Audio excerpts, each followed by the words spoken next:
There is a strange moment that happens when you're unhappy with your life.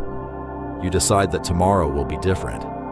You imagine waking up earlier, eating better, working harder, getting your life together. And for a moment, you feel better. Not because anything actually changed, but because you finally have a plan. You buy the notebook, download the app, make the schedule, clean your room, maybe even create a completely new routine. And for a few days, you feel like a different person. Then life happens. You miss a workout. You waste an evening. You sleep too late. You break one of your rules. And suddenly, the entire system feels ruined. So you do what you've done before. You start again. New Monday, new month, new routine, new version of you. But what if the problem isn't that you keep failing? What if the problem is that you've become addicted to starting over? Think about it. Starting over feels incredibly good, because starting over gives you something failure takes away: possibility. When you start again, you don't have to look at what went wrong yet. You get to imagine what could happen. And imagination is much more comfortable than confrontation. That's why a fresh start can become a form of emotional escape. You don't have to fix the system. You just have to create a new one. You don't have to face your inconsistency. You just have to promise that this time will be different. And that promise feels powerful. For a while. This is why some people spend years constantly rebuilding themselves.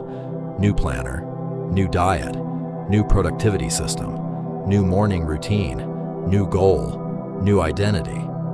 But underneath all of it is the same behavior. They are not building, they are resetting.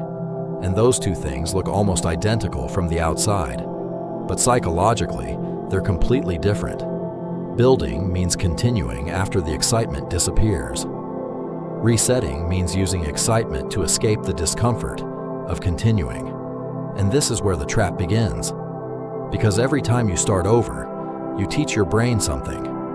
You teach it that discomfort means maybe we should start again. You teach it that missing one day means the plan is broken.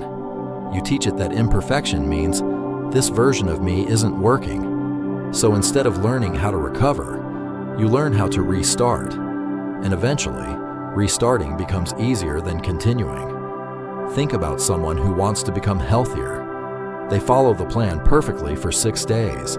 On the 7th day, they eat something unhealthy. Instead of saying, "That's one meal," they say, "I ruined it." So Monday becomes the new beginning. Then something similar happens.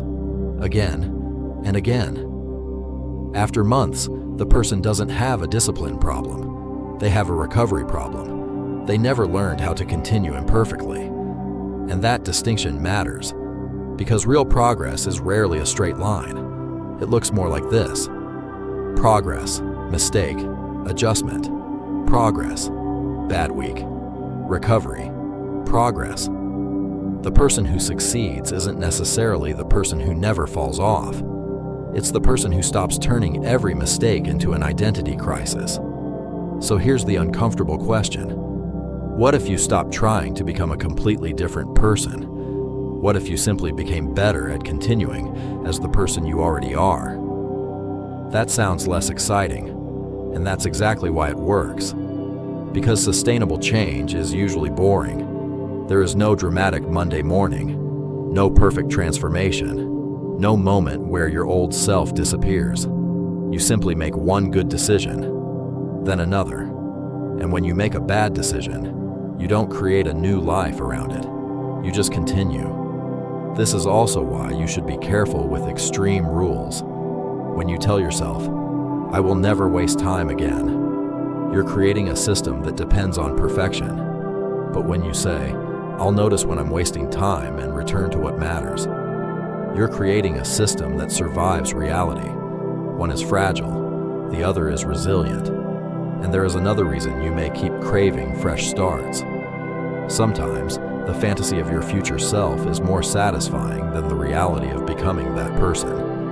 You can imagine yourself disciplined, focused, successful, healthy, confident. But actually becoming that person requires repetition without applause. Nobody celebrates the third boring Tuesday. Nobody congratulates you for doing something you've already done 50 times. That's where transformation actually happens. Not at the beginning, in the middle. The middle is where most people disappear, because the beginning gives you excitement, the ending gives you results, but the middle gives you almost nothing. And yet, the middle is where your identity is built. So the next time you feel the urge to throw everything away and start again, pause. Ask yourself, do I actually need a new plan? Or do I simply need to continue the old one? That question can change everything, because sometimes you don't need a fresh start. You need to stop treating yesterday's mistake like it has the power to decide tomorrow. You don't need a new life. You need a better relationship with imperfect days. You don't need to become someone else. You need to become someone who can keep going. And maybe that's the real beginning.